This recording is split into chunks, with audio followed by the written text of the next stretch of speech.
반갑습니다. 네, 여러분의 내 집 마련 도우미 대구영복 아파트입니다. 네, 대구영복 아파트를 운영하고 있고요. 29살 건장한 청년입니다. 네, 한 가정의 가장이자 한 아내의 남편이자 한 아이의 아빠가 됩니다. 저는 울산에서 태어났습니다. 울산에서 태어나서 아버지가 사업을 하시기 위해서 아버지의 고향인 이제 경산으로 오시게 되면서 함께 경산으로 올라오게 됐고요. 그때가 대략 5살 때 정도였던 것 같아요. 처음에 이사를 왔을 때는 이제 외할아버지가 어머니에게 물려주셨던 그 주택에 살았었는데 뭔가 잘 안 됐던 것 같아요. 그래서 초등학교 때부터는 거의 2층 빌라에 월세로 그렇게 살게 되었던 것 같습니다. 거기서 굉장히 오랜 시간을 보냈어요. 저의 학창 시절을 거의 다 그곳에서 보냈으니까 굉장히 오랜 시간을 그곳에서 살았던 거죠. 20살이 되고 나서 제가 대학교를 가게 되었을 때 문득 그런 생각이 드는 거예요.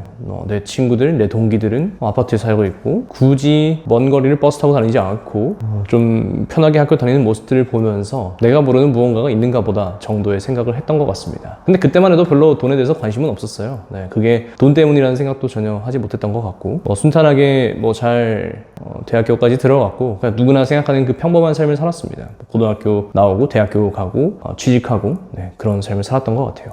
대학교 입학할 때만 해도 2012년도였습니다. 제가 1, 2학번인데 그때 막 중공업 붐이 일어나고 있을 때였어요. 그래서 막연히 그런 생각했습니다. 나도 졸업하면은 선배 누구처럼 어디 S중공업 들어가야지 이렇게 생각하면서 그냥 그 정도면은 괜찮은 인생이겠거니 이렇게 생각했던 것 같습니다. 근데 군대를 갔다 오고 나니까 웬걸 중공업이 다 도산하고 위기고 고용도 다 박살나고 굉장히 안 좋은 상황들이 되어 있더라고요. 그래서 그때 이제 생각을 했죠. 다른 친구들은 좀 놀고 이렇게 신나게 하고 있을 때 저는 공기업을 좀 가야겠다. 좀 안정적인 직장을 가졌으면 좋겠다. 그런 생각을 하면서 공기업을 좀 준비를 했던 것 같습니다. 그래서 남들보다는 한 1년에서 2년 정도 빠르게 공기업을 준비해서 들어가게 되었던 것 같고요. 지금 멘토이신 선배님을 만나게 되고 그 선배님으로부터 돈에 대한 이야기들 또 투자에 대한 이야기들을 많이 배웠던 것 같아요. 그러면서 거꾸로 생각을 해보게 된 거죠.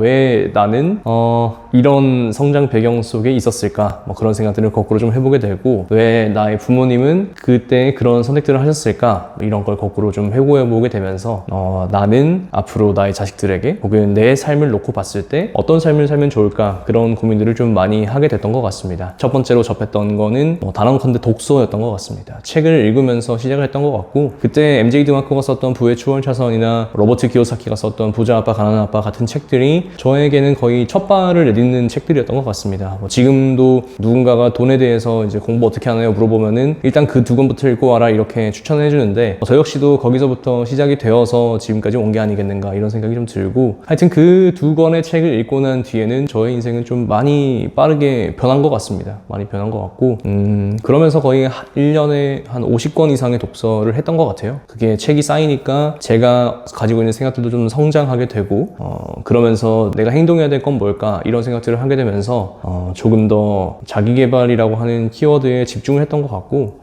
그때 이제 막 유튜브가 막 성장하기 시작하던 때라서 나도 이거 한번 해보면 좋겠다 그런 생각을 하면서 유튜브는 무엇보다 이제 돈이 들지 않는 플랫폼이니까 이거 그냥 시간만 갈아 넣어서 한번 해보자 그래서 무작정 시작을 하게 됐던 게 지금까지 온 것 같습니다.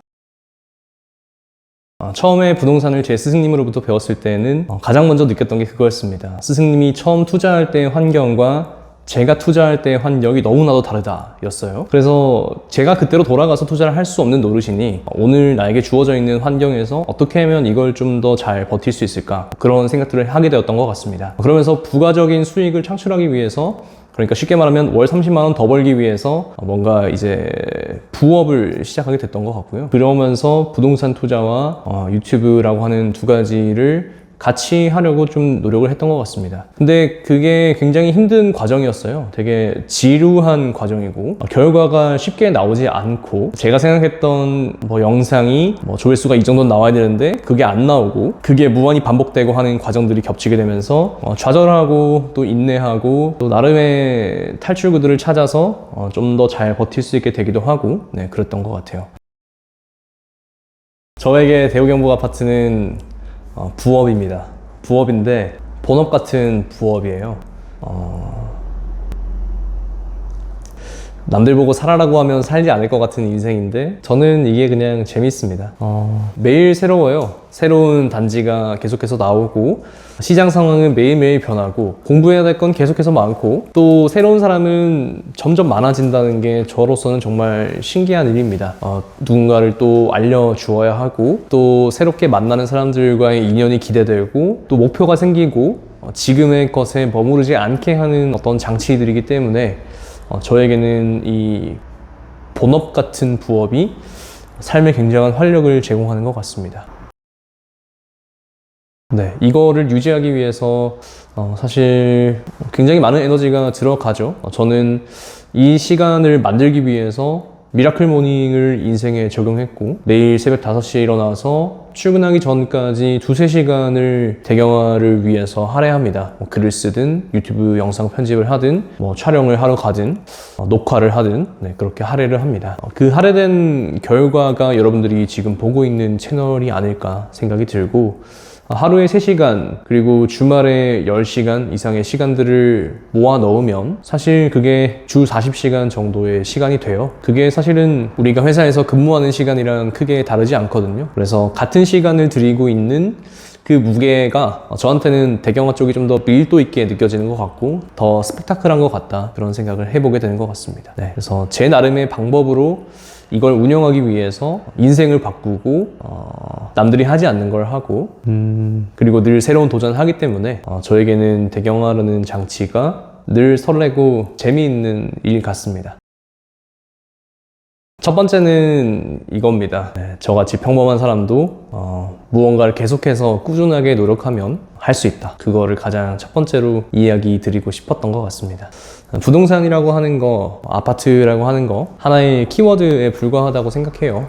그 키워드를 어떻게 하면 조금 더 잘 활용해서 여러분의 색깔로 바꿔낼 수 있는가, 그거를 좀 보여드리고 싶었다 생각이 들고 처음에는 그냥 월 30만 원 벌려고 했던 일이 생각보다 많은 수익들을 가져다 주게 되면서 저에게는 새로운 삶을 살게 된 어떤 계기들이 되거든요. 그래서 목표 있는 삶, 그리고 다음 것을 추구하는 인생, 그런 것들이 좀 더 멋있지 않나, 그런 것들을 좀 보여드리고 싶었습니다. 두 번째는 평범한 사람이 내가 사는 곳에 내 집을 가짐으로써 정주권의 가치를 누릴 수 있고 그 삶을 통해서 진정한 행복을 찾아가는 것이 중요하다라는 것을 이야기하고 싶었습니다. 사실 이 시장에서 지방을 굳이 대구를 더 집중적으로 얘기해 주는 사람은 없고 그 부족한 정보에 항상 노출되어 있기 때문에 뭔가 좀 불리한 선택을 강요당하는 경우들이 생길 수가 있어요. 그래서 그것들로부터 좀 극복을 할 수 있는 어떤 계기가 있었으면 좋겠다, 그런 생각이 들어서 마중물의 역할을 좀 하면 좋겠다, 그런 생각을 하게 된 것 같습니다. 제가 내 집 마련이라는 그 키워드를 통해서 여러분들에게 드리고 싶었던 이야기는 뭐냐면 무언가 남이 짜놓은 프레임에 여러분 스스로를 가두지 말고 내가 어떻게 하면 내 힘으로 자력으로 시장에 대해서 알고 그 단지가 어떤지를 이해하고 내가 그걸 선택하고 책임질 수 있는 일련의 과정들을 알았으면 좋겠다라는 생각에서 이 이야기를 지속해서 드리게 되는 것 같습니다. 구축월세 살아나를 통해서 제가 드리고자 했던 이야기는 매매나 전세나 월세 같은 제도가 우리를 얽매이는 틀은 아닐 수 있다는 것을 가장 중점적으로 말씀드리고 싶었습니다. 그러니까 내가 내 집을 사고 싶어서 사는 게 아니라 기회비용적인 사고를 통해서 어떤 것이 조금 더 좋은 선택일까를 판단해보는 일련의 과정들이 있었으면 좋겠다라는 거였고 저는 그게 꼭 정답이라고 생각하지만은 않아요. 구축월세 살면 당연히 힘듭니다. 그래서 그거를 감당할 수 있는 사람은 해라. 그리고 하면 분명히 좋은 결과가 있을지도 모른다. 그리고 그 인생 역시 당신 책임지는 거다. 그런 이야기들을 하고 싶었는데 이제 뭔가 그 구축 월세라고 하는 그 단어가 굉장히 좀 강력했던 것 같다, 이런 생각도 좀 해보는 것 같습니다. 실제로 저는 지금도 구축 월세에 살고 있습니다. 최근에 또 월세를 납부를 했고요. 근데 살면서 당연히 불편합니다. 불편하고 귀찮고 뭔가 내가 수리해야 될 것들이 생기고 감당하지 않아도 될 것들이 생기게 되는데 그게 역시나 가격에 묻어있는 게 아닐까 하는 생각이 좀 들기도 합니다. 근데 지금 생각해보면 신축월세도 많이 싸져서 굳이 구축월세 살 필요 없었던 것 같기도 한데 그곳에 살고 있다라는 것으로 내가 조금 더 노력할 수 있게 되는 부분들이 생기는 것 같아요. 내가 이 환경을 좀 극복하기 위해서 조금 더 노력하고 싶다. 내가 매일 아침 눈을 떴을 때 바라보는 천장이, 내가 거실에 나섰을 때 바라보는 풍경이 변할 수 있는 여지가 있는 게 조금 더 저한테 자극이 되는 것 같아서 이것 자체에 대해서는 저는 굉장히 만족을 하고 있습니다. 물론 저의 장관님은 어떻게 생각할지 모르겠지만 네. 뭔가 아이가 주는 그 감동, 설렘, 이거는 아이가 없을 때는 정말 상상조차 할 수 없던 일인 것 같아요. 엄청 설레고 엄청 두근거리고 아이를 안고 있는 내 모습을 상상하면 정말 막 소름이 돋고 그걸 쳐다보고 있는 아내의 표정을 생각하면 말도 안 되고 뭐 여하튼 그렇습니다. 그래서 그게 굉장히 삶에 대한 부담을 안겨줌과 동시에 좀 구별되게 만들어줘요. 이전의 것과는 분명히 다른 삶으로, 그리고 포기할 수 없는 지금의 내 상황을 계속해서 인정하게 만듭니다. 남편이라는 이름으로, 아빠라는 이름으로 더 하게 되는 하나의 요인이 되는 것 같고, 물론 아이가 태어나면 굉장히 힘들겠죠. 아이는 의지가 없고 본인이 무엇을 하는지 모르니까 굉장히 힘들겠지만, 그 과정 속에서도 분명히 부모로서 아이를 통해서 배우는 행복, 얻는 기쁨, 또 슬픔, 힘듦, 그런 것 역시도 인생에 새겨야 할 과정이 아닐까, 그런 생각이 들어서 저는 이른 나이에 결혼한 것도, 이른 나이에 아이를 가진 것도 전혀 아깝거나 후회되지 않습니다. 사람마다 다 각자가 원하는 삶의 방향과 목표가 있는 거예요. 그 시간을 누군가가 결정해준다라고 하는 것이 저는 굳이 의미가 있는가에 대해서 잘 모르겠습니다. 저는 제 인생을 제가 원하는 대로 이끌어가고 싶었습니다. 그 표현이 결혼이었고, 그 표현이 가족이 되는 거였고, 그리고 그걸 포기하지 않고 희생하고 계속해서 이어나가는 것이 필요하지 않나, 그렇게 생각해 봅니다. 그 영끌러가 되고 싶어서 되는 사람은 아무도 없습니다. 정말 그런 사람 아무도 없고, 저는 제가 영끌러가 될 거라는 생각을 못 했습니다. 그런 생각을 못 했어요. 제가 집을 살 때만 해도 계속해서 오를 거라는 어떤 확신들이 있었고, 실제로 오르기도 했고, 전세금을 더 올려받는 과정들도 분명히 있었습니다. 그러다가 이제 그 뒤에 등기했던 친구들이 제가 원하던 가격들을 못 맞추게 되면서 자연스럽게 부담이 더 많아지고 영끌러가 된 거죠. 뭔가 비자발적인 영끌러가 된 것 같긴 한데, 저는 어쨌든 그거를 책임지기 위해서 무언가를 대비하고 있었다는 측면이 제 자신에게 좀 칭찬해줄 만한 부분이 아닐까, 그런 생각을 합니다. 물론 이렇게 안 했으면 영끌 쪽이 안 됐겠죠. 그런데 이렇게 안 했으면 이 인생도 못 살아봤겠죠. 그러니까 삶을 대하는 태도가 어떻게 바뀌느냐, 이게 좀 더 중요한 것 같고, 영끌족이냐 아니냐, 이거는 제가 봤을 땐 그렇게 중요한 건 아닌 것 같아요. 제가 그 인생을 선택했다면 그 인생에 책임질 줄도 아는 것이 좀 좋지 않나, 그게 좀 더 유의미한 인생의 방향이 아닌가, 그렇게 생각을 해봅니다. 그렇지만 영끌은 정말 힘드니까 여러분들은 감당 가능한 수준에서 집을 꼭 선택하셨으면 좋겠다, 당부를 드립니다. 무리하지 마세요. 뿌듯하죠. 뿌듯하고, 사실 뿌듯함보다는 회의가 더 많습니다. 왜냐하면 제가 만난 10명의 사람 중에 9명은 또 똑같은 삶을 살거든요. 근데 그 한 명의 변화를 기대하면서 계속 하게 되는 것 같아요.